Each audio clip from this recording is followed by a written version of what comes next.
je connais pas beaucoup de gens de droite, on ne connaît même pas du tout.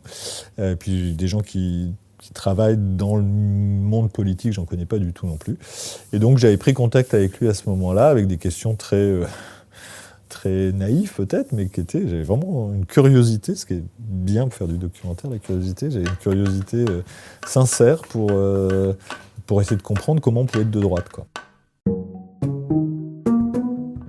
Réflecteur, le podcast sur l'écosystème des films documentaires. Épisode 25, Making of. Bonjour, moi c'est Anaïs Bajeux et je suis réalisatrice, cadreuse, monteuse. Freelance depuis 2017, je mène ma barque en me rendant à une évidence. Je manque de clés, de connaissances, d'expériences pour bien comprendre l'écosystème des films documentaires. Ces chroniques ressources sont des boîtes à outils ancrées dans la réalité professionnelle. Elles existent pour vulgariser des contenus administratifs, juridiques, institutionnels, qui peuvent pour certains, certaines, paraître rébarbatifs. J'espère du coup que cela vous plaira. Aujourd'hui, je vous propose la série documentaire Édouard, mon pote de droite, réalisée par Laurent Sibien. Laurent, je l'avais d'abord contacté car il avait travaillé avec la réalisatrice Anna Feyou sur une étude qui s'intitule « Réalité de la rémunération des documentaristes ». C'est un dossier qui fait 152 pages très précisément et qui m'avait beaucoup intéressée suite à de nombreuses discussions avec les gens du métier. Nous discuterons d'ailleurs de cette étude dans un prochain épisode. En m'intéressant à sa filmographie, j'ai percuté que c'est lui qui avait fait une série documentaire en 3 épisodes, retraçant le parcours d'Édouard Philippe. Ces films ont été produits par l'Ardux Film. Le premier épisode a été diffusé sur Télé Montreuil, puis chacun sur France Télévisions entre 2015 et 2021. À savoir que le 3e épisode consacré à la prise de poste comme Premier ministre dure 3 heures, sans aucune voix off, et a été diffusé en prime time, ce qui sort complètement des standards des documentaires de la télévision.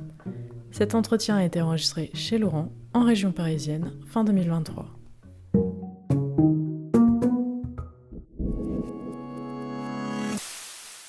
Allez-y, monsieur le journaliste, faites votre joli métier.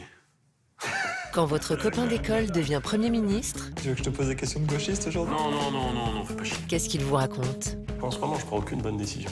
T'as des tonnes de trucs qui peuvent te péter la gueule. J'ai le choix entre des mauvaises. C'est quand même intense. Posez votre question. Allez-vous rétablir l'impôt de solidarité sur la fortune pour faire payer les riches? Comme dirait l'autre, quelle histoire. Édouard, mon pote de droite, aux manettes, dimanche à 20h50, sur France 5. Est-ce que tu peux me dire comment elle est née, l'idée de ce film ? Édouard, mon pote de droite. Alors c'est un film, en effet, mais c'est une série en réalité. Même si à la fin, c'est comme si c'était un film qui se déploie sur 20 ans en réalité. Alors l'origine de ce film, donc Édouard, mon pote de droite, donc Édouard, c'est en l'occurrence Édouard Philippe. Et Édouard, je l'ai rencontré quand je suis arrivé à Paris à 18 ans. J'étais en classe d'Hippocagne. Je venais du centre de la France. Lui était dans la même classe d'Hippocagne. Il venait en l'occurrence d'Allemagne, parce que son père était en poste là-bas à l'époque. Et puis on est devenus potes cette année-là, comme on peut être pote à 18 ans, avec des intérêts communs pour l'histoire, même si on n'avait pas forcément une vision de l'histoire. Bon, de toute façon aussi pour la politique, et puis pour la bière, enfin bon, des choses comme ça. Et puis, ouais, on était devenus assez potes cette année-là, et puis après, on s'était perdu de vue. Lui était parti faire Sciences Po, l'ENA, et moi, une fac d'histoire, et puis une école de journalisme. Et en 2002-2003, dans le Canard enchaîné, je retrouve sa trace où j'apprends qu'il est devenu directeur général de l'UMP. Donc l'UMP, ce parti qui avait pris la suite du RPR à la réélection de Chirac en 2002. Et là, je dis, c'est dingue, ce garçon que j'ai vu, qui était un pote à 18-19 ans, j'apprends qu'il est devenu cadre d'un parti politique de droite. Je ne connais pas beaucoup de gens de droite, on ne connaît même pas du tout. Et puis des gens qui travaillent dans le monde politique, j'en connais pas du tout non plus.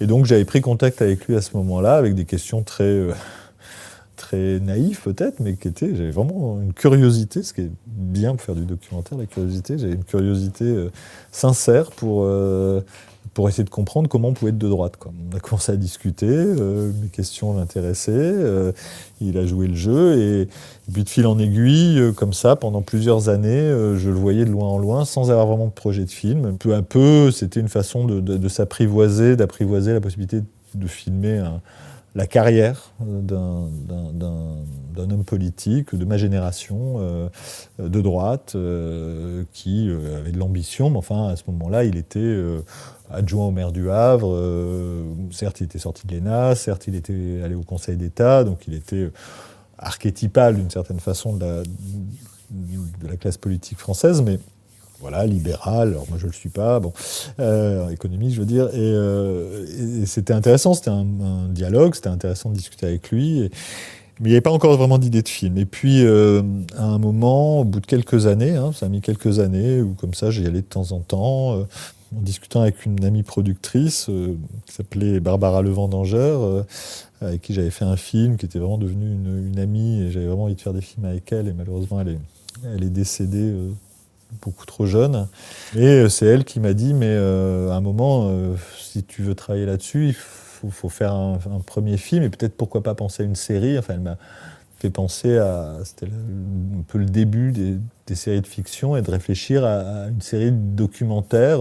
Mais bon, c'est du documentaire, donc on ne sait pas ce qui va se passer, évidemment. Et c'est de là qu'est né ce premier film, donc, qui date de 2014, où pendant 3 mois, j'avais accompagné sa campagne électorale au Havre pour être élu maire. Alors c'était un peu compliqué, il était déjà maire, mais il était maire en cours de mandat, il n'avait pas été élu sur son nom. C'était la première élection où vraiment il se présentait en son nom, dans une ville quand même plutôt de gauche, quoi. Donc il a été élu au premier tour, c'était inédit. Donc ça, c'était le premier film, c'est sa campagne en son nom pour être maire. Et puis, comme dès le début, je me suis dit, je vais le suivre sur la longue période, j'ai enchaîné avec un deuxième film, puisque son étape d'après, c'était d'être le porte-parole d'Alain Juppé, qui voulait se présenter aux élections présidentielles, mais pour cela, il devait passer par les primaires de la droite. Donc c'était en 2016, ça. Et donc, c'était un autre film, toujours autour de ce portrait un peu au long cours d'Édouard Philippe, où là, les enjeux étaient un peu différents, parce qu'il n'était pas candidat pour lui, il était candidat pour quelqu'un d'autre. Bon. Et puis c'était une élection nationale et plus une élection locale.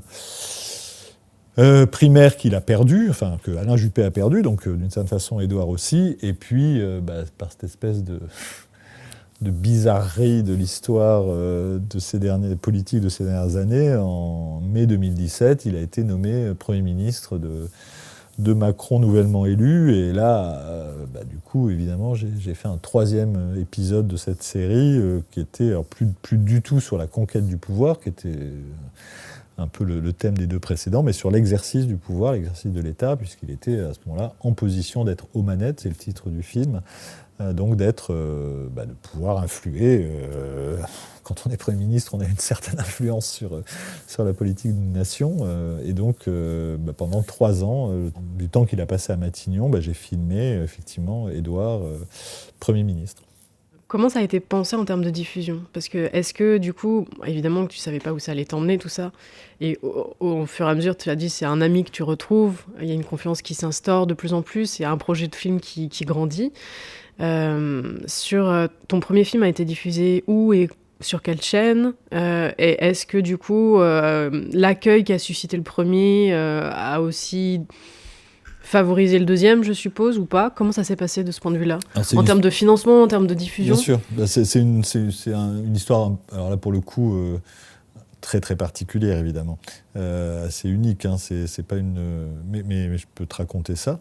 Le premier épisode, je l'ai fait avec une chaîne locale, justement.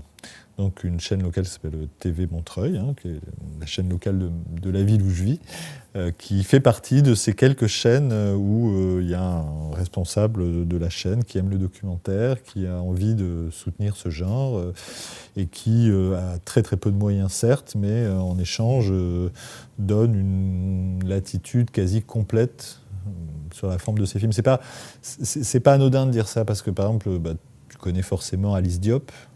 Tout le monde connaît Alice Diop maintenant. Le premier film d'Alice Diop a été réalisé pour TV Montreuil. Voilà, s'il n'y avait pas eu TV Montreuil, il n'y aurait peut-être pas Alice Diop aujourd'hui.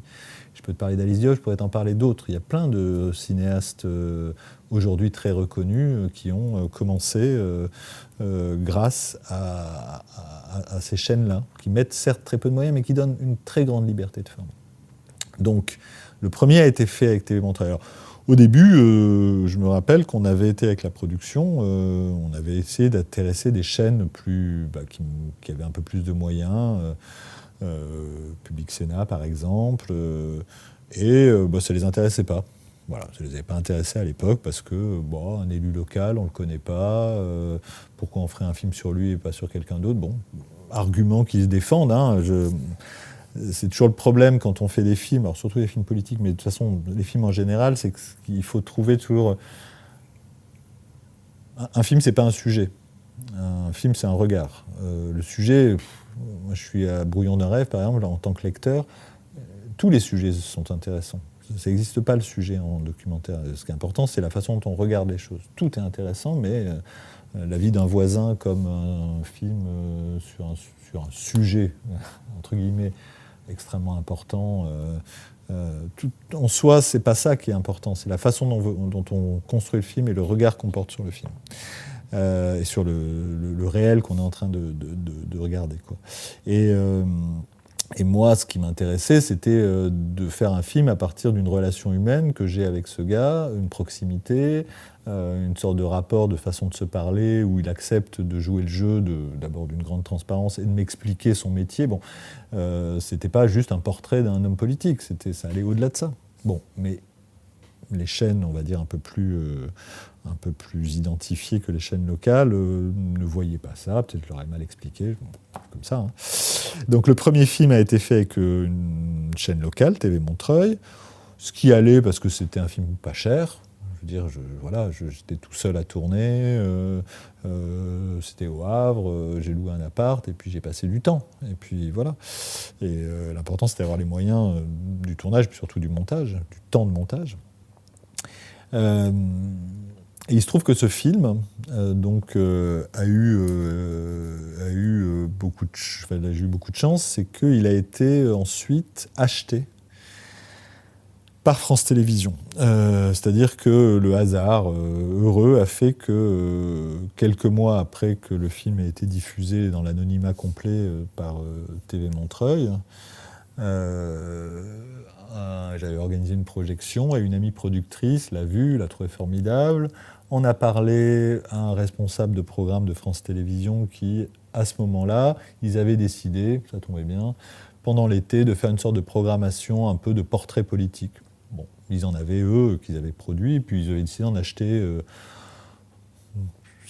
des films qu'ils n'avaient pas produits, mais qu'ils pouvaient acheter. Donc c'est ce qui est arrivé avec ce film. Donc j'ai eu une diffusion quand même, alors en plein mois d'août à 11h30 du soir, mais j'ai eu une diffusion pour ce film inattendu sur France Télé, France 3 je crois, avec une très bonne critique, tout ça, donc tout était très bien.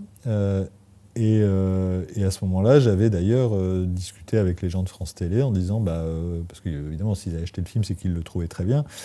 Je leur ai dit, vous savez, je suis en train de tourner la suite, je suis en train de tourner le 2e épisode sur les primaires, mais ça ne nous intéresse pas, on a déjà un film là-dessus. Ok, je le fais quand même, donc je continue, toujours avec la chaîne locale. Et puis, évidemment, quand il a été nommé Premier ministre, ça a un petit peu changé la donne. Ça, il faut reconnaître que ça a un petit peu changé le paysage. D'abord parce que du coup, France Télé a rediffusé, a racheté le premier. C'était assez inouï d'avoir un film qui était déjà un portrait de ce gars qui devenait Premier ministre que personne ne connaissait, mais en fait, il y avait un film sur lui. Et puis, évidemment, tout de suite, ils m'ont dit, mais à Matignon, tu vas y aller ? Je dis, oui. Oui, je vais y aller. Par contre, le 2e épisode, je l'avais fini de tourner, mais je n'avais pas monté.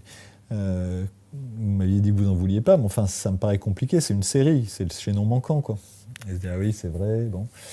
Donc, du coup, à ce moment-là, France Télévisions est rentrée tardivement en coproduction.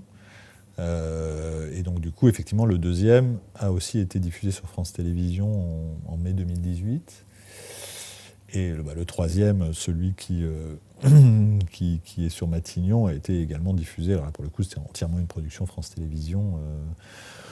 C'était un film assez particulier parce qu'il dure 3 heures, ce qui n'est pas très très très commun comme durée de documentaire. Il n'y a pas un mot de commentaire. Il est sur un rythme relativement lent. Enfin, c'est un film surtout de parole. Et ils ont fait le choix, le pari, de le diffuser en prime time sur France 5. Voilà. Donc c'était quand même assez casse-gueule, mais je crois que le film a bien marché, donc comme quoi c'est possible, y compris que les gens restent 3 heures devant un film qui n'obéit pas totalement à l'écriture habituelle des films de télévision, ça c'est sûr. Parce qu'évidemment, comme j'avais pu le développer dans son écriture, dans sa façon de l'aborder, je l'avais développé tout seul, enfin avec une chaîne locale, donc j'avais vraiment pu l'écrire comme je le voulais, quoi. Et donc quand ça s'est terminé avec France Télévisions, forcément je continuais dans cette écriture-là. Je n'allais pas changer d'écriture du jour au lendemain, mettre du commentaire, du drone, de la musique partout, ou des choses comme ça. Je veux dire, c'était pas l'objet, c'était pas du tout l'écriture de ce film. Donc ça n'était toujours pas l'écriture du film, même si c'était moins commun par rapport aux films qu'on peut voir habituellement à la télévision. Mais il a quand même vécu sa vie à la télévision. Ouais, c'est surprenant, effectivement. En termes de temps de tournage, donc tu as évoqué en termes de date que le premier, ça a été tourné sur 2014, après il y a 2016, 2017. Ton temps de tournage sur les 2 premiers films, c'était combien de temps, tu te souviens ? Parce que c'est pas évident. À un moment, je sais plus dans quel film, peut-être premier ou deuxième, à un moment tu dis enfin il se passe quelque chose. Parce que en fait j'ai déjà moi bossé pour un député, pour faire de la vidéo purement promotionnelle si je puis dire. Et effectivement, t'as pas toujours des moments de suspense, de choses comme ça. Et du coup, ça m'intéresse de savoir en fait comment t'as pensé le tournage, parce que tu sais pas, est-ce que c'est une période que tu supposes plus riche en événements ? Comment ça a pu être pensé sur les 2 premiers ? Alors sur le premier, c'est relativement simple, j'ai presque envie de dire assez classique, c'est le temps d'une campagne. Il s'est déclaré, c'était pas une surprise, mais officiellement il s'est déclaré candidat pour être élu maire en décembre 2013, je crois, et les élections étaient en mars 2014. Donc donc c'était 3 mois à peu près, le temps d'une campagne. Je savais la fin c'était le jour de l'élection, le résultat de l'élection. Ça c'est l'avantage quand on filme une campagne et qu'il y a une date d'élection, c'est qu'on sait le jour de la fin. Et donc ça a été sur 3 mois. J'ai tourné évidemment pas tous les jours, mais vraiment je sais plus combien de jours de tournage, mais en gros c'était sur une période de 3 mois. Je sais pas, j'ai peut-être tourné 40, 45 jours, mais je sais vraiment ça, je sais plus, c'est un peu lointain maintenant. Le deuxième, celui sur les primaires, c'est pareil, il y avait une date quand même, qui était novembre 2016, le jour des primaires, donc avec le résultat attendu ce jour-là. Après la campagne, c'était une campagne moins clairement, j'ai commencé plus tôt, j'ai commencé je crois dès 2015, dès 2014-2015 à le filmer, puisqu'il était déjà dans ce rôle-là de faire la campagne d'Alain Juppé. Ça a été une campagne relativement longue, d'1 an et demi, donc j'ai dû tourner à peu près sur 1 an et demi, mais là pour le coup, c'était pas du tout... il était maire du Havre, il avait son boulot de maire du Havre, et il consacrait 1 à 2 jours par semaine. Il était député aussi à l'époque, donc il venait à l'Assemblée nationale, donc je l'ai pas mal filmé à l'Assemblée nationale, et puis il consacrait du temps à la campagne d'Alain Juppé dans ce cadre-là. Donc c'était, je le filmais de temps en temps, 1 jour par semaine ou 2 jours par mois.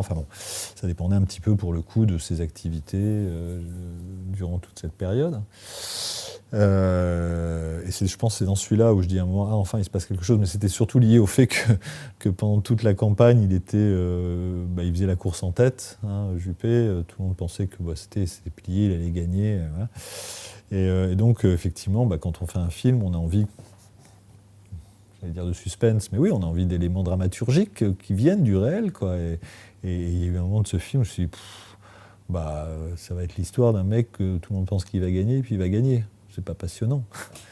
Mais le réel étant toujours un magnifique scénariste, en fait, c'était l'histoire d'un mec que tout le monde pensait qu'il allait gagner, et puis il a perdu. Mais à la fin, quand même, celui que je filmais, c'était pas moi, je filmais pas Alain Juppé, je filmais Édouard Philippe. Mais quand même, Édouard Philippe, à la fin, il a gagné. Donc c'est quand même des effets de renversement de situation tout à fait imprévus. Donc celui-là s'est tourné sur 1 an et demi à peu près.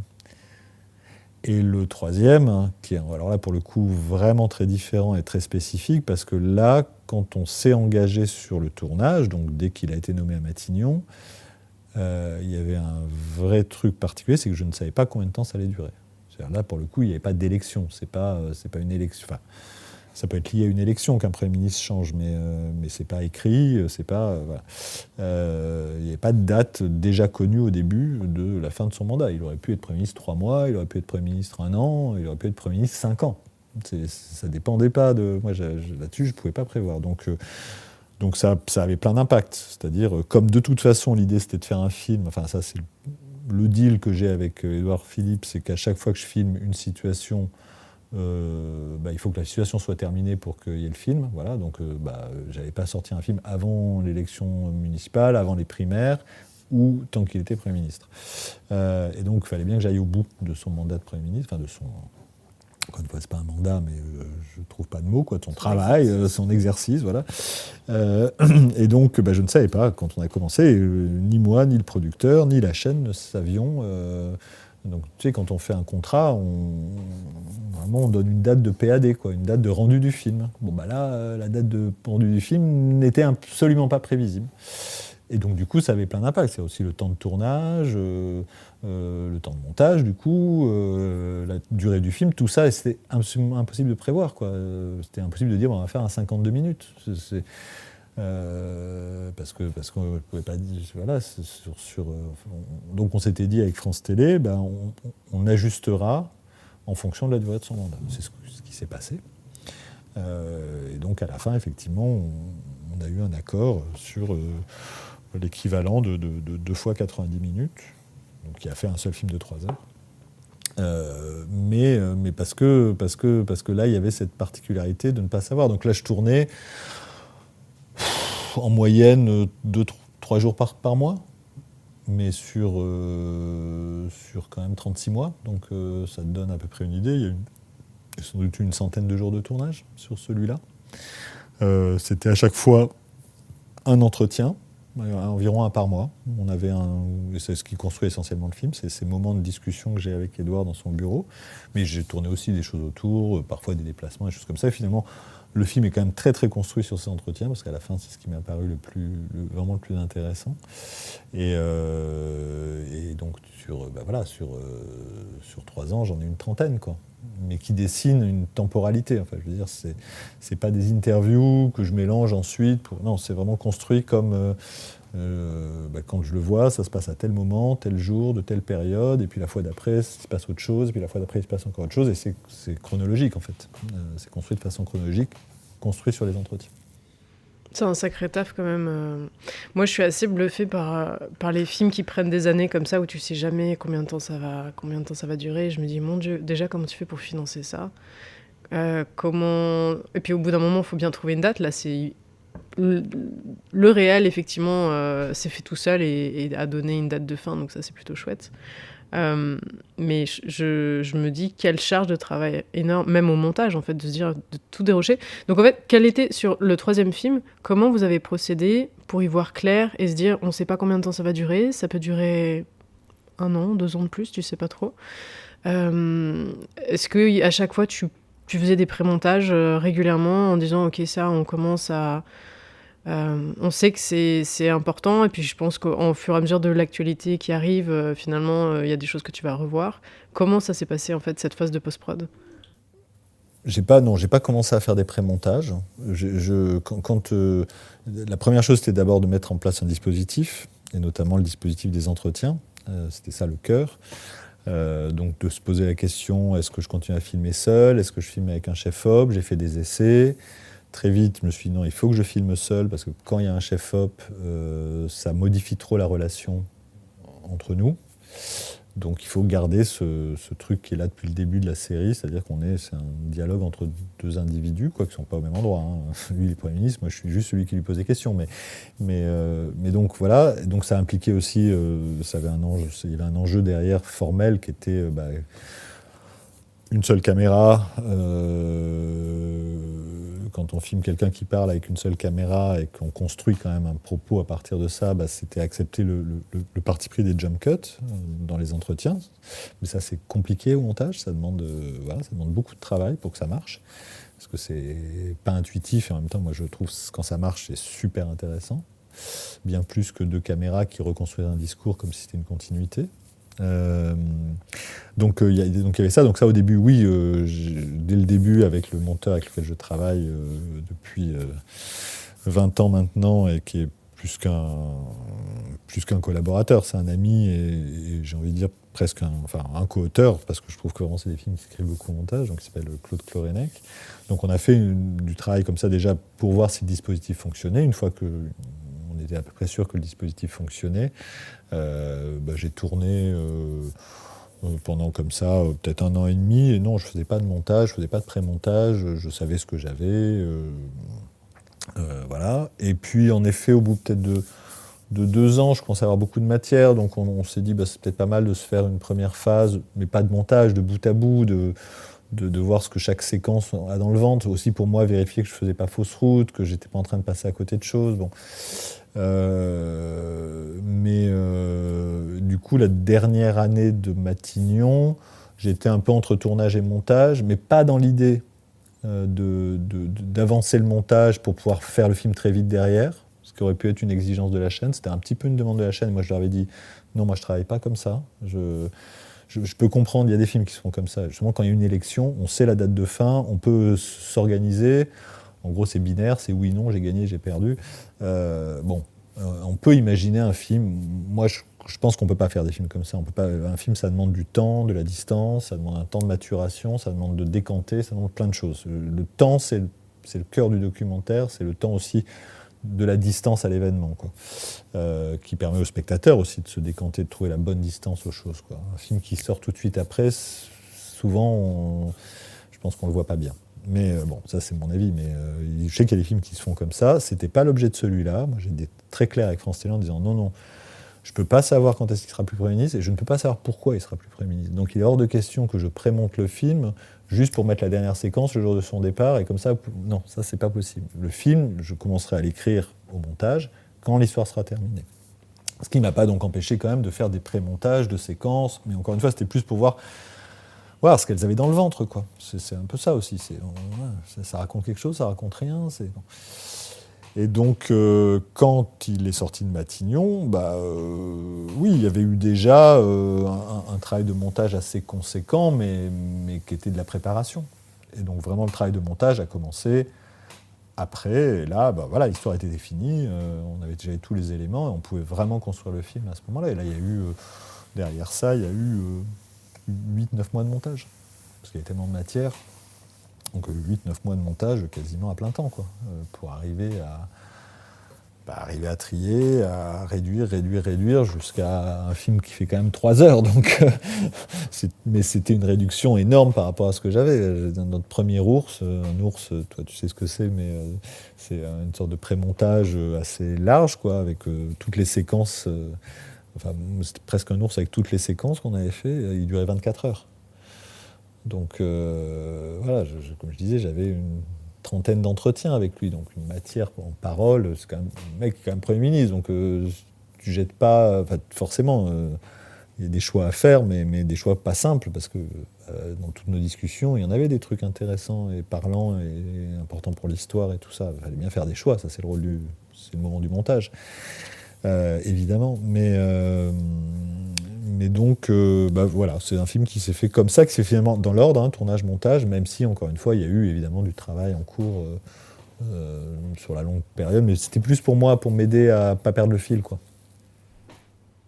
Pour revenir au début, du coup, tu dis que vous avez été amis à 18 ans et que vous vous êtes retrouvés. Comment cette relation, elle a évolué, et comment tu as pu réétablir une relation de confiance? Comment il a accueilli le fait que finalement, petit à petit, tu as proposé une idée de film, qui en a fait 1, 2, puis 3 finalement?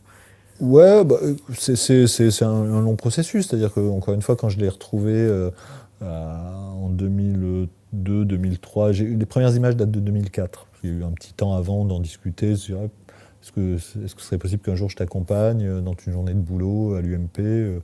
Le temps que ça se mette en place, il m'a dit oui, viens un jour, ça a commencé comme ça, mais ça a mis un petit peu de temps avant de se mettre en place. Tu vois, il avait 34 ans, on avait 34 ans tous les deux, on était encore tout jeunes. Bon, lui, c'était encore une fois un cadre du parti, un apparatchik d'une certaine façon. Il y a eu donc ces presque 8-9 ans avant que je fasse vraiment le premier film. Comme ça, de loin en loin, 4-5 jours par an, de se voir, passer la journée ensemble, moi de le filmer. Mais ça a été en fait comme un très très long repérage, où on a appris à se parler avec caméra. Puis, et lui, quelque part, il s'est pris au jeu. Enfin, je veux dire, il était sur l'idée que finalement, oui, ça n'avait jamais été fait, un travail d'aussi longue haleine sur une carrière, sur comment elle se construisait, pourquoi on choisit de faire ça plutôt que ça. Le point de départ, c'était de m'être dit, souvent quand un homme politique est arrivé à un certain poste de pouvoir, moi, je ne savais pas qu'il allait devenir Premier ministre, mais je savais qu'il en avait possiblement l'ambition et possiblement le talent. Après, le talent, je veux dire l'intelligence, la connaissance, la formation, tout ça. Après, ils sont nombreux à vouloir faire ça et à penser qu'ils ont les capacités pour le faire, et puis il y en a assez peu qui y arrivent. Lui, il y est arrivé. J'y suis pour rien, il est lui tout seul. Hein. Et c'est une chance pour moi, bien sûr. J'ai pas misé sur un cheval. Il y a plein de gens qui me disent « Ah, t'as misé sur le bon cheval, t'as misé sur le bon cheval. » C'est absurde, j'ai pas misé sur un cheval, j'en connaissais pas d'autres. Je veux dire, pour miser sur un cheval, il faut connaître les autres chevaux. Moi, je m'en foutais, c'était pas ça ma question. Moi, c'était une approche humaine. Mais du coup, oui, il a accueilli la proposition avec intérêt. Oui, voilà, ce que je voulais dire, c'est que souvent, on fait des films sur des gens quand ils sont arrivés en se disant « Mais qu'est-ce qu'ils ont fait avant ? Mais pourquoi ils... » Voilà. Et moi, j'avais envie de renverser le truc. Je ne sais pas où il va, mais par contre, je trouve ça beaucoup plus intéressant de l'accompagner dans les choix quand il est fait, pas se poser la question a posteriori pourquoi il a fait tel choix. C'était ça un peu l'idée. Et lui, ça l'intéressait, donc il a été assez... il a été complice, complice, en tout cas, il était d'accord d'être le personnage de cet exercice documentaire particulier que personne n'avait fait avant. Et donc il s'est pris au jeu, et puis à force de passer du temps avec caméra, on a créé une relation avec caméra. C'est-à-dire, moi je vois pas, Édouard, je le vois jamais hors caméra. Enfin, je veux dire, il a une vie, même s'il n'est plus Premier ministre, il est chef de parti, il se prépare pour les présidentielles. Enfin, je veux dire, au quotidien, voilà. Moi j'ai une vie ailleurs, mais quand on se voit, généralement j'ai ma caméra, et c'est une façon d'être, c'est une relation, une amitié avec caméra, c'est devenu ça. Et donc quand j'ai vraiment commencé les films, quand j'ai commencé la campagne de 2013-14, il y avait déjà ces années-là d'habitude, donc sa façon d'être devant la caméra, ça s'était mise en place les années précédentes. Et du coup, une fois que c'était là, c'est là jusqu'au bout, quoi. Il va pas, ça peut toujours être mis en question, il peut décider d'arrêter. Enfin, ça c'est pas, moi aussi, je peux décider d'arrêter. Mais en tout cas, évidemment que ma relation avec lui n'est pas du tout la même que quelqu'un qui le rencontre pour la première fois et qui lui pose des questions journalistiques. C'est pas pareil. On a un historique. On a un historique parce qu'on était potes. Ok, on était potes quand on était en Hippocane, mais on a en fait surtout un historique parce que ça fait plus de 20 ans, ça fait 20 ans maintenant que je le filme régulièrement. C'est ça la vraie relation qu'on a. Tu l'as évoqué tout à l'heure, vous n'avez pas du tout les mêmes aspirations politiques. Enfin, lui, clairement de droite. Toi, t'es assumé, en tout cas, en plus, dans le film, comme quelqu'un de gauche. Et ça, vous en jouez, d'ailleurs. Enfin, il en joue, en tout cas, dans la façon dont il te présente à chaque fois, quand il y a un peu une audience. En quoi ça peut être intéressant, justement, sans dire d'opposer des regards, mais effectivement, tu l'as dit tout à l'heure, t'avais un regard presque naïf au début, parce que tu viens pas de ce secteur-là. L'appréhension que tu as pu avoir sur cet univers politique, et au fur et à mesure de le côtoyer, comment s'est construit un peu ces discussions sur je suis de gauche, je suis de droite? Est-ce que ça vous a fait changer de conviction, ou comment ça a été en évolution au fil du temps? Alors, est-ce que je l'ai fait changer de conviction? Visiblement pas, parce que je suis toujours autant de droite. Et s'il m'a fait changer de conviction, non, pas du tout, je suis toujours autant de gauche. Non, ça, de ce côté-là, il n'y a pas de... Mais c'était pas l'objet, hein. Le but, c'est pas de le faire changer d'avis, et son but, c'est pas de me faire changer d'avis. On n'était pas du tout dans cet exercice. L'opposition, voilà, il est de droite, je suis de gauche, elle est dite dès le titre, c'est pas un mensonge, le pacte est très clair avec le spectateur. C'est Édouard, ok, c'est mon pote, j'assume, je l'aime bien pour des raisons humaines. Il est de droite, sous-entendu je suis de gauche, donc ça ne veut pas dire que je suis d'accord avec ses opinions politiques, sa pensée politique et sa pratique politique. Bon ben voilà, ça crée tout de suite un enjeu effectivement d'opposition, mais qui n'est pas non plus le seul objectif du film, puisque c'est aussi un enjeu d'amitié. Enfin, les deux y sont, les deux questions y sont. Donc on passe de l'un à l'autre. On peut être potes, en même temps on peut être en désaccord. Dans le premier film où il est candidat à la mairie du Havre, moi je ne suis pas habitant au Havre, je n'ai pas à me poser la question de savoir si je vais voter pour lui ou pas. J'ai un regard plus observateur et extérieur, et les enjeux idéologiques d'une campagne municipale ne sont pas aussi majeurs qu'une campagne nationale, par exemple. Mais il y a un moment dans le film où quand même, mais plus sur une réflexion théorique de fond, j'essaie de lui faire un peu dire c'est quoi sa philosophie profonde, son rapport à la liberté, etc. etc. Dans le deuxième épisode où il est candidat, où il est le porte-parole de Juppé, j'ai envie de dire que c'est un problème interne au camp de droite. C'est une campagne de gens de droite contre d'autres gens de droite. Moi, je ne suis pas non plus concerné. Je ne vais pas voter aux primaires de la droite. Je ne suis pas un électeur de la droite. Donc, mais en même temps, j'observe là encore, quelque part, leur camp. Et donc, il y a des moments où aussi, dans la discussion, je le mets face à des questions que peut se poser quelqu'un de gauche qui observe une société de droite, quoi.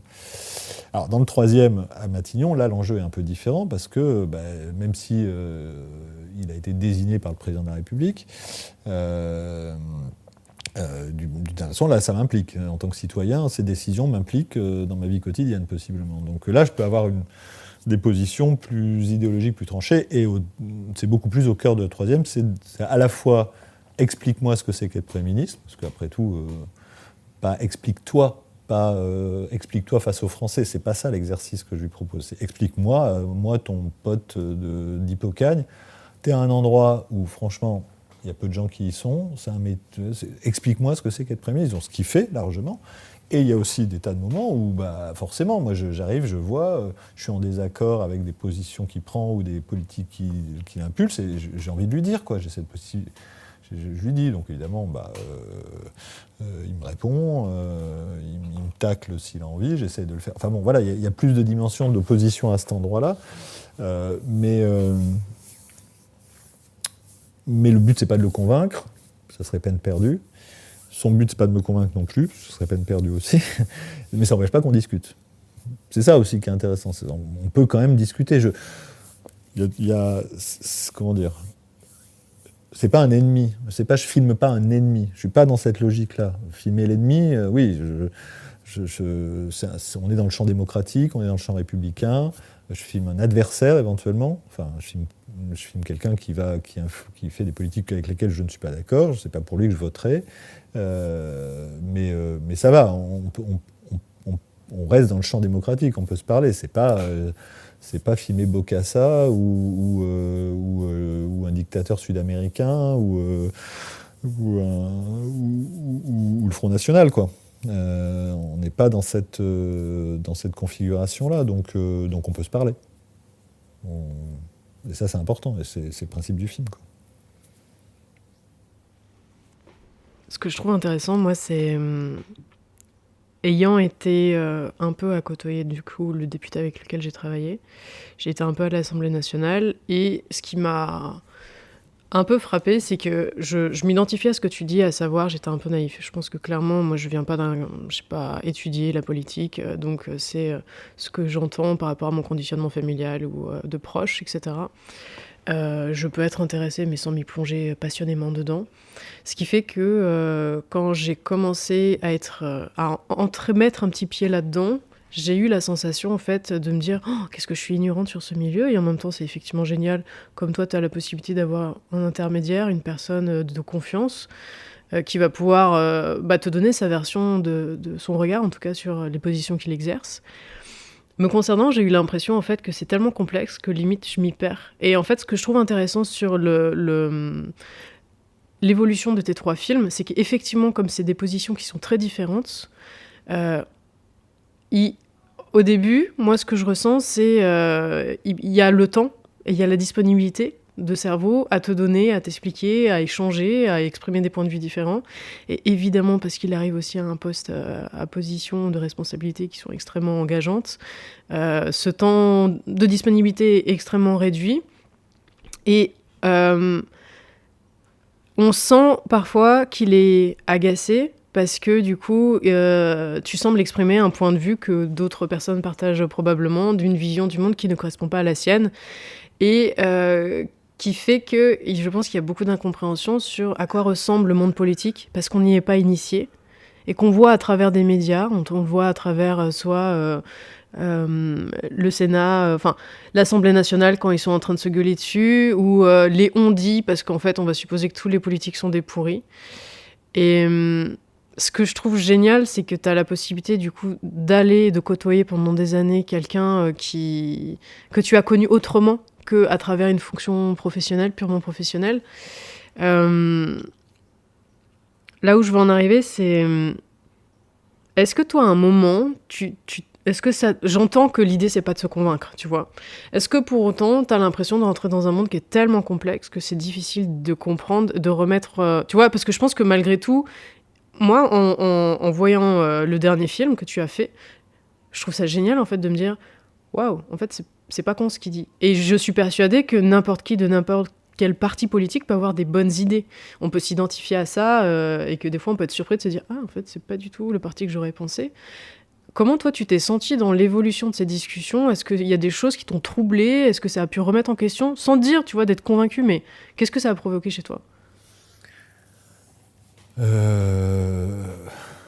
Si tu veux, il y a un point de départ, c'est que j'ai essayé de prendre ce qu'il faisait au sérieux. C'est-à-dire, justement, de ne pas être dans une position de dire tous pourris. C'était pas du tout ça qui m'intéressait. Je considérais que de toute façon, c'est une fonction démocratique indispensable. Moi, je trouve qu'on est dans une société bien trop pyramidale, tout ça. J'ai pas...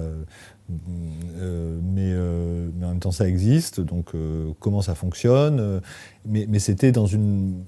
J'essayais de le prendre au sérieux et pas du tout dans une... C'est de le prendre au bon endroit, à la bonne hauteur, quoi, en se parlant à peu près ni en surplomb, ni en contre-plongée. Enfin voilà, d'essayer de trouver la bonne hauteur dans notre discussion. Et après, bah oui, prendre au sérieux quelqu'un, c'est aussi accepter de l'écouter et de se dire ah ouais, ok, je l'avais pas vu comme ça, mais je comprends son raisonnement, mais ça ne veut pas dire que je suis d'accord, parce que on vote. Alors après, il y a la question, évidemment, en plus, c'est la façon dont il le dit. Il est plutôt sympa, il est plutôt drôle, il est plutôt, il manque pas d'autodérision, donc c'est plutôt agréable. Bon, mais on vote pas pour quelqu'un parce qu'il est sympa. On vote pour quelqu'un parce qu'on est d'accord avec la politique qu'il propose, les idées qu'il développe, etc., etc. Donc, mais en même temps, moi, je voulais, voilà, c'était dans un rapport juste qu'on a quand on filme quelqu'un. En plus, c'est des portraits. Donner toute la complexité du personnage, d'une certaine façon. C'était ni un film pour le défoncer, ni un film pour lui servir la soupe. C'était un film pour essayer de partager ce que moi j'avais traversé dans cette rencontre, à cet endroit assez inouï qu'est Matignon, bon, et de ce que j'avais compris sur l'exercice du pouvoir et sur l'organisation de l'État, de ce côté très très très pyramidal avec cette espèce de gens qui sont sincères, hein, qui bossent comme des malades. Après, on peut vraiment s'interroger sur est-ce que c'est le mode de fonctionnement politique le plus efficace ? J'en sais rien. Et en tout cas, le fait que lui accepte ces moments, parce que c'était surtout ça, ces moments un petit peu de pause dans son programme de dingue pour presque faire un travail d'auto-analyse. C'est ça que je lui proposais d'une certaine façon, pour essayer de décrypter de lui-même, au moment où il le faisait, ce que ça voulait dire faire ce qu'il faisait, quoi. Et ça, c'était assez unique comme situation. Et puis après, oui, heureusement que même si on n'est pas d'accord politiquement, il y a des moments où on reconnaît à quelqu'un de l'intelligence, une façon d'analyser le truc, que ça te fait dire « Ah oui, tiens, ça n'avait peut-être pas pensé à cet aspect-là, mais lui aussi, il y a des aspects auxquels il ne pense pas. » Donc, de ce côté-là, non, il n'y a pas de... Mais il me semble... C'est vrai que je me suis dit à un moment, dans le grand n'importe quoi actuel de notre rapport aux politiques et des méchants nuages qui s'avancent là, où c'est la simplicité et le simplisme est érigé en vertu. Moi j'étais assez content de pouvoir faire un film un peu plus complexe et je pense qu'il du coup a une vertu démocratique, c'est-à-dire dans le sens où oui, c'est un film qui prend le contre-pied sans doute de discours actuels qui voudraient que les Édouard et les autres sont tous des salopards. Non, c'est pas tous des salopards. C'est pas ça la question, quoi. Par contre, d'accord ou pas d'accord avec les politiques qu'ils mènent, ça c'est autre chose. Le temps de l'exercice comme Premier ministre, effectivement, ça a été des périodes assez exceptionnelles. Il y a les gilets jaunes, il y a le Covid, il y a, où là, effectivement, tu peux, comme tu l'as dit, en fait, toi-même, pour la première, ça va être le film où, en tant que citoyen, tu peux être impacté par les décisions qui vont être prises. Les événements qui le concernent me concernent aussi. Exactement. Et donc, de fait, je suppose qu'il y a eu des moments où vous partagiez pas du tout les mêmes visions. Comment tu vivais ça ? Et avec le recul, est-ce que ça a changé d'une certaine façon ton point de vue sur la politique de manière générale ? Non, ça n'a pas changé mon point de vue sur la politique. Non. Ça me l'a complexifié, ça me l'a nourri. Je veux dire, j'ai vu ce que c'était vraiment une équipe comme les gens à Matignon, ou une équipe de campagne, ou c'est des choses que j'avais jamais vues. Moi, j'avais pas du tout de formation à la politique, journaliste politique, c'était pas du tout mon truc. Donc j'ai appris plein de choses, ça c'est sûr. Et après, la question de ce qu'allait se passer, ce qui s'est passé, moi je me rappelle au tout début, quand on écrit un projet de film documentaire, alors surtout ce type de film qui est quand même un film lié à... C'est pas un film avec un dispositif, un scénario qu'on peut anticiper vraiment à l'avance. Quand il est arrivé à Matignon, je ne savais pas combien de temps ça allait durer. Je pouvais juste être sûr d'un truc, c'est qu'il se passerait des choses, mais quoi, je ne savais pas, évidemment. Mais bon, un Premier ministre, forcément, il traverse des crises, il prend des décisions impopulaires. Parfois, bon, il va être forcément confronté à des trucs. Mais ça, je ne pouvais pas savoir lesquels. Mais j'avais quand même anticipé. Enfin, j'avais écrit quand j'écrivais, parce que j'écris quand même bien sûr mes films le plus possible, non pas pour les scénariser, mais pour être en mesure d'anticiper ce qui va se passer. Ça sert à ça, l'écriture, pour moi, du documentaire. Ça aide à penser, d'écrire, et penser un film, c'est penser le cadre du film pour éviter de se faire surprendre quand ça part dans un sens complètement différent, quoi.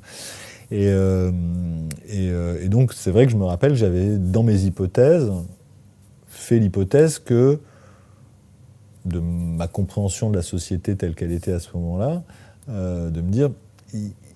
Il va être confronté à un moment à une explosion sociale. Je pense qu'il va se passer quelque chose parce que tel que je sens la société, voilà. Et comment il va réagir à ce moment-là. Enfin, je pouvais juste faire cette hypothèse. Bon, donc quand il y a eu les gilets jaunes, je ne savais pas que ça prendrait la forme des gilets jaunes, mais je m'y attendais d'une certaine façon. Je ne savais pas à quelle forme ça prendrait, mais je pouvais m'y attendre. Donc j'ai pas été si surpris que ça. Alors après, le Covid, non. Personne ne pouvait le prévoir, évidemment. Donc, mais après, ça aurait pu être autre chose. Mais des grandes crises, un Premier ministre, il en traverse plusieurs. Et alors après, l'exercice qui était particulièrement intéressant dans ce film, c'est une sorte de chronique sur 3 ans. Donc, quand on le regarde aujourd'hui, on sait ce qui va se passer. On a quand même encore la mémoire que...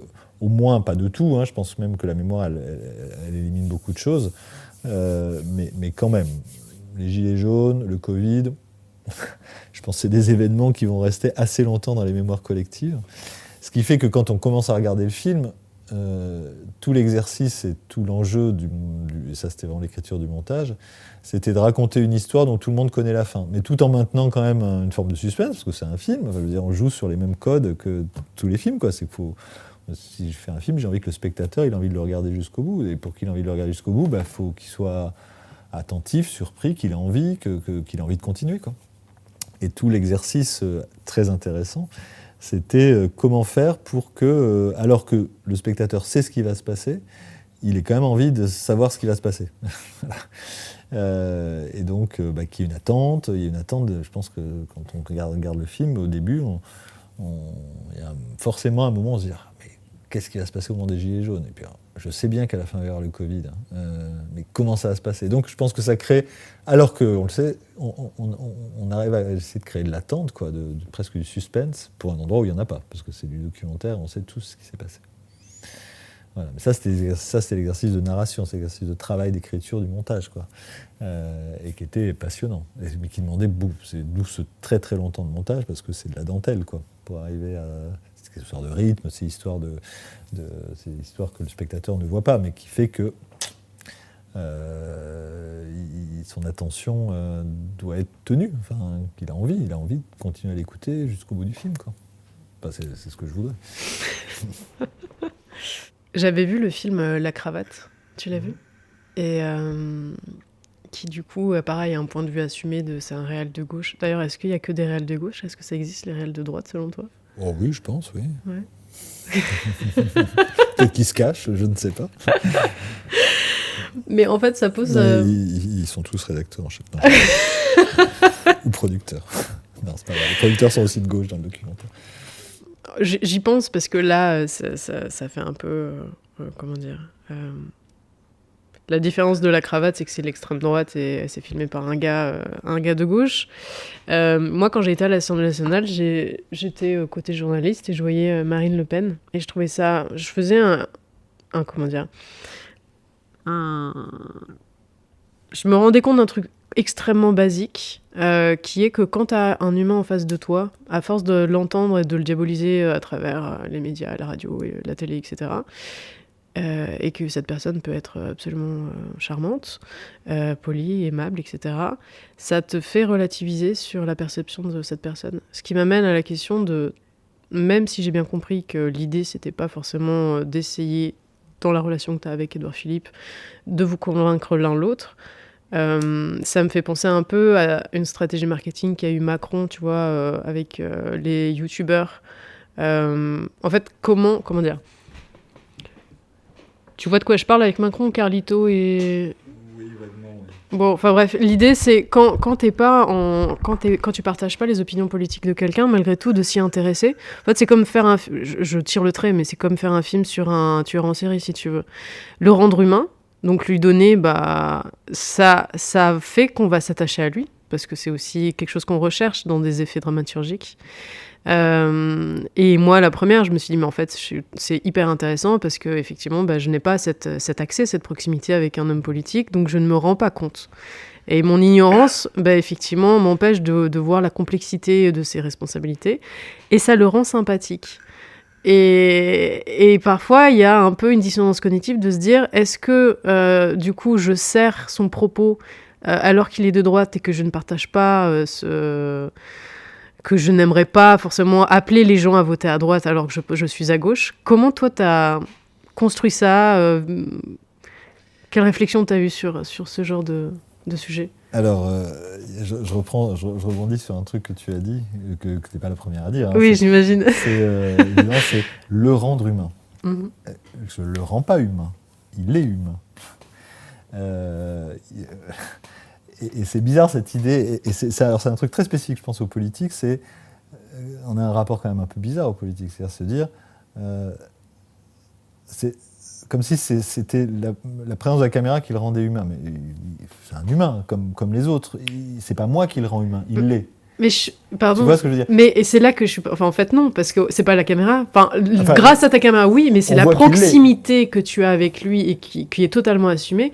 Parce qu'en fait, moi, je trouve que c'est plus la distance, parce que ces gens-là, on les voit à la télé tout le temps. Donc finalement, ils sont filmés, mais ils sont pas filmés de la même façon. Ils sont pas filmés de la même façon. Et la question, c'est pas, encore une fois, moi, le documentaire, c'est filmer de l'humain.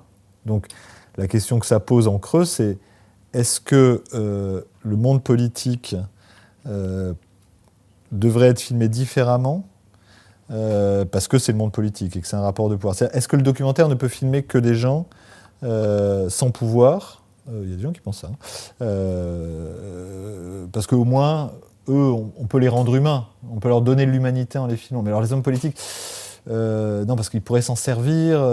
Alors du coup, ils sont quoi ? Ils sont non-humains ? Ils sont sous-humains ? Ils sont surhumains ? Ils sont quoi ? Non, ils sont humains. Moi, je filme de l'humain quand je fais un film. Que je filme Édouard Philippe, Premier ministre, ou que je filme mon premier film, ma copine Janine, militante du Secours populaire, je filme pareil, en fait, tu vois, dans un rapport à un humain. Donc après, est-ce que la question, c'est, alors ça veut dire que si en le filmant comme un humain, on le rend sympathique, donc ça veut dire qu'on ne pourrait pas les filmer, parce que attention, si je le rends sympathique, tu vas faire voter pour lui. Bon, d'abord, personne ne pourra jamais mesurer si je fais voter pour lui ou pas. Il est sorti de Matignon extrêmement populaire, Édouard Philippe. J'y étais pour rien. Hein. Je veux dire, il n'y a pas une image que j'avais faite depuis 3 ans qui était sortie. C'est pas moi qui l'ai rendu populaire. Il l'était parce que les gens l'ont vu à la télé, notamment pendant le Covid, tout ça, et je ne sais pas pourquoi ils se sont identifiés à lui, à des trucs. Je n'y étais pour rien, tu vois.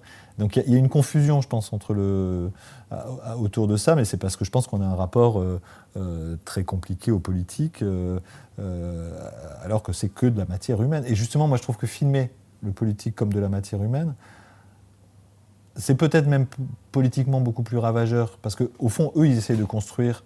enfin, eux, quand je dis eux, c'est un eux collectif, donc tout ça est un peu flou et un peu général, mais il y a quand même, alors notamment Macron, un peu cette idée de quelque chose de très surplombant, hein, le Jupiter, machin et tout le décorum du pouvoir va dans le sens de quelque chose d'un peu surplombant, et que finalement, montrer que c'est d'abord de l'humain, qui met les pieds sur la table et qui mange des pâtes et tout ça, peut-être ça le rend sympathique, mais aussi, je pense que ça montre aussi la fragilité, et donc la fragilité, c'est aussi de dire, en fait, c'est pas des surhommes, quoi. C'est ok, il est intelligent, il a appris ça à l'école, tout ça, mais c'est pas des surhommes. Donc si c'est pas des surhommes, peut-être avoir un rapport un peu moins délirant à eux, parce qu'en fait, ça les sert, en réalité, je pense, d'être montrés comme des non-hommes, des non-humains, tu vois.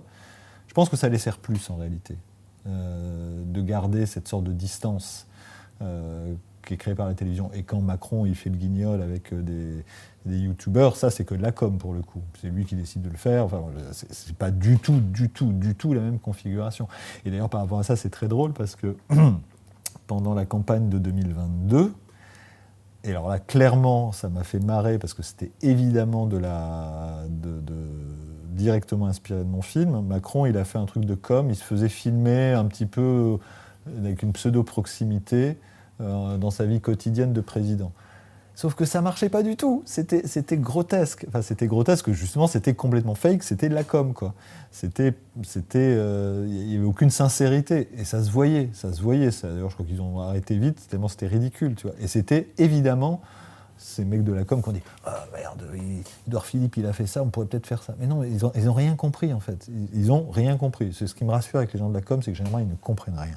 Ils ne comprennent pas le documentaire. Ils ne savent pas ce que c'est. Pour eux, c'est l'actu, le truc qui compte. Et d'ailleurs, c'est ça qui était intéressant quand je filmais, c'est que, comme c'était un truc très longue haleine, hein, quelque part, à un moment, je pouvais circuler comme je voulais, parce que eux, ils sont dans un rythme tellement quotidien que ce qui compte, c'est ce qui se passe le lendemain. Le film qui sortira dans 4 ans, mais ils en ont rien à faire, quoi. Le temps n'est pas le même, on ne parle pas du tout de la même chose, quoi. Et voilà, je ne sais pas si je réponds à ta question, mais je trouve que le procès, en plus, enfin, c'est un procès qu'on fait régulièrement. Tu l'as rendu sympathique, Non, il est sympa. C'est pas moi qui l'ai rendu sympathique. Je le montre sympathique, si on veut, mais je le montre. À partir du moment où je le montre, je le montre. Donc, est-ce que j'ai pas le droit de le montrer ? parce que je ne suis pas d'accord avec lui, ou alors je ne peux montrer que les gens de mon camp que je trouve sympathiques, donc là je deviens militant. Je fais un film de militant pour dire je veux que celui-là il soit élu.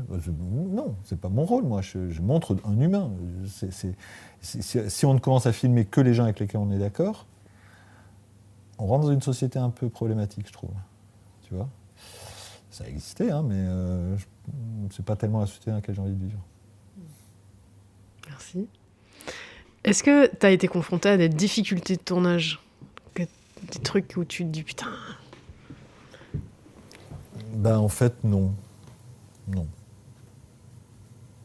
Non. Sur cette série, tu veux dire non. Non, parce que le deal était très clair entre nous dès le début. Alors, quand il était maire du Havre, c'était le patron, donc quelque part il avait dit voilà, c'est un vieux pote, il me filme. Le seul deal qu'on avait, c'était un deal que j'ai avec n'importe qui, c'est-à-dire lui, il était OK pour être filmé, il pouvait être susceptible de rencontrer des gens. À chaque fois, je leur demandais, vous êtes d'accord pour que je filme ? S'ils me disaient, non, ça nous gêne, j'arrêtais de filmer, mais comme c'est la règle, hein, je veux dire, je ne filme pas les gens contre leur gré. Ça, c'était le premier deal qu'on avait. Le deuxième deal, c'était que je laissais de côté tout ce qui était sa vie privée, famille, tout ça. On pourrait se dire, oui, c'est important quand même la construction d'un homme politique, mais bon, c'est de l'intime, ça reste intime. Et puis c'était tout, en fait. Et puis que rien de ce que je filmais ne sortait en dehors du film. Voilà, ça c'était le truc qui finalement l'inquiétait le plus, c'était que si jamais je filmais une séquence, puis que je filais ça, je mettais ça sur YouTube, ou que je file ça à une chaîne de télé, et que ça a eu voilà, parce qu'il n'était pas question que je le fasse, mais je m'étais engagé évidemment à pas le faire, et je ne l'ai jamais fait. Voilà, et après, lui, aucun droit de regard sur le film. Je lui montre le film, les films, je les ai à chaque fois montrés avant qu'il passe à la télé, ce qui est la base. Je veux dire, c'est pas parce qu'il est Premier ministre ou maire, je fais ça avec n'importe quelle personne que je filme, dont je fais un portrait, c'est évident. Je veux dire c'est pareil, hein, il n'est pas moins humain qu'un autre, et il n'y a pas de raison de le traiter différemment à cet endroit-là, au moins pour qu'il sache, qu'il s'y prépare intellectuellement, et voilà, c'était tout. Donc j'ai pas eu de problème, ni sur le premier, sur le deuxième, celui sur Juppé, j'ai pu filmer 1 ou 2 réunions avec Juppé au début, et puis à un moment ils m'ont dit ah non, Juppé ça l'embête, la caméra ça le met mal à l'aise, enfin ça le mettait mal à l'aise. Donc par exemple là j'ai pas pu filmer beaucoup de séquences avec Juppé, mais c'était pas grave, c'était pas mon personnage. Je me suis pas dit j'ai pas Juppé dans le film, c'est pas grave, j'ai pas Juppé dans le film, c'est pas lui que je filme, c'est Édouard, donc c'est pas grave. Et puis à Matignon, il y avait des je savais par exemple que je filmerais pas le président de la République, parce que de toute façon ça se passait pas à Matignon, ça se passait à l'Élysée, que ça aurait demandé un truc à demander complètement dingue. Donc j'avais décidé dès le début qu'il serait hors champ. Il apparaît plein de fois en portrait et tout, mais de toute façon le film se passe essentiellement à Matignon, donc il n'y a aucune raison de voir le président de la République à Matignon. Alors des fois on voit la télé, on voit des trucs comme ça, mais et puis voilà, et puis là forcément quand on est à Matignon, il y a des dimensions il y a des choses qu'on ne peut pas filmer, des sujets qui sont secret défense ou j'en sais rien. De toute façon là j'étais là 1 fois par mois, donc ce jour où j'étais là, de toute façon c'était des entretiens, j'allais pas assister à une réunion top secret, ou une négociation avec avec un leader syndical, des choses comme ça. C'est des choses là qui ne peuvent pas se faire devant les caméras, et c'est normal d'ailleurs, c'est même démocratiquement assez sain, à mon avis, que tout ne se passe pas devant une caméra. Parce que devant une caméra, tout le monde joue un peu un jeu. C'est évident, c'est obligatoire. Donc si ça m'est arrivé de filmer des séquences avec des réunions d'Édouard avec des ministres, je voyais bien que chacun, en tout cas, il jouait un petit peu un jeu devant une caméra, donc c'était pas très intéressant. Alors qu'au moins, quand on était tous les deux, le jeu, je le connaissais, il le connaissait, enfin c'était un rapport entre nous deux, donc c'était un peu différent. Ok, j'entends. Tu te souviens du matos que tu as utilisé ? Parce que tu as commencé à filmer il y a quelques années. Ouais, alors le premier, je crois que je l'ai filmé en 60D, Canon, et puis maintenant, là, celui-là, j'ai tourné avec un GH5, un appareil photo, quoi. J'étais tout seul, donc j'avais besoin, je m'étais fait une configuration, je me suis vraiment fait une configuration pour ce film, technique. Je ne suis pas chef-op, hein, donc il fallait que j'ai du matériel que je maîtrisais, mais pas trop compliqué, parce que ce n'est pas mon métier, et puis en devant tout gérer, le son, l'image, etc. etc. Et donc je me suis fait ma propre configuration qui me convenait, pour avoir à la fois du son à peu près correct. À Matignon, je pouvais beaucoup plus difficilement lui mettre le HF que je pouvais lui mettre avant, donc ça posait des questions en termes de son qui étaient plus compliquées. J'ai décidé de montrer le dispositif, on voit les micros, tout ça c'était volontaire. Et après, dès que j'étais dans des trucs de déplacement, de choses comme ça, je devais faire avec, donc j'avais un très bon micro, mais quand même, c'était un micro qui était sur la caméra. Et puis j'ai essayé de tourner beaucoup au pied parce que je pensais que c'était plus utile, qu'il n'y avait pas de raison que ça bouge dans tous les sens. Voilà, mais je me suis fait vraiment une configuration adaptée à ce tournage, plutôt calme et plutôt en huis clos, quoi. Mais c'est pas la configuration technique que j'utiliserai pour un autre film. Donc voilà, ça, c'était important de pouvoir me faire ma propre configuration. En pouvant en plus mettre tout ça dans un sac à dos, c'est ça qui était important, c'est que je pouvais mettre ça dans un sac à dos, tout démonter, ça rentrait dans un gros sac à dos, et comme j'allais en métro à Matignon, fallait pas que je sois chargé comme un âne, quoi. Et puis quand parfois il y avait des déplacements, il fallait que je puisse avoir mon matériel avec moi tout seul, quoi. Et c'est le premier film que tu filmes entièrement de A à Z? Parce que tu disais que t'es pas chef-op, donc la plupart du temps tu as la casquette réelle. Ça veut dire que tu as toujours quelqu'un pour le faire pour toi? Ouais, c'est toutes les trois, oui, les trois je les ai filmés seuls. J'avais déjà fait un en grande partie seul il y a quelques années, mais sinon, si je peux, je préfère travailler avec quelqu'un dont c'est le métier, oui. Ouais. Ok. Donc du coup, on a dit en termes de diffusion, les 3 films, ça a été télé locale? Non, les 2 premiers étaient coproduits en télé locale, mais tous ont été diffusés sur France Télé, pour finir. Ouais, ok. Tu te souviens du budget des films ou pas du tout? Alors là, non. Non, je peux pas te dire. En général, je connais les budgets de mes films, parce que j'en parlais avec mes producteurs. Le premier, c'était vraiment un petit budget, hein. C'était, je sais pas s'il y avait 70 000 balles, c'est le maximum. Mais après, il y a peut-être des aides qui sont venues en cours. Enfin, le deuxième, France Télé étant rentré, ça a été un peu plus. Et le troisième, c'était un budget confortable, mais en fait normal. C'était un budget de 2 fois 90 de deuxième partie de soirée de France Télé. Donc c'est très codifié, je ne sais plus combien c'était, plus un peu des aides complémentaires, genre ProSiac, le CNC, etc. Donc c'était un budget vraiment normal de film de télévision, mais correctement financé, ce qui m'a permis, moi, de travailler longtemps, d'être payé normalement, le monteur aussi, la production n'a pas perdu d'argent, on a peut-être même gagné un peu, enfin, on a pu faire le film dans des conditions... En soi, c'était pas un film très cher, hein. Encore une fois, j'étais tout seul, il n'y avait pas d'effets spéciaux, il n'y avait pas de gros dispositifs très coûteux, c'était juste du temps, en fait. C'est souvent ça, un film, c'est du temps. Le truc qui coûte cher dans un film, c'est le temps. Après, on peut mettre des tas de trucs, de graphismes hyper compliqués, des machins. Évidemment, les films d'archives, ce qui coûte, c'est les archives, mais là, c'était pas un film d'archives. Donc, vraiment, ce type de film, ce qui coûte, c'est le temps. Voilà. Et là, pour le coup, on en a vraiment eu, quoi. Maintenant, avec le recul, t'as quel regard sur tes films? Est-ce qu'il y a des choses que tu aurais aimé faire autrement ou Toujours sur cette série, Édouard? Sur la série, ouais. Oula.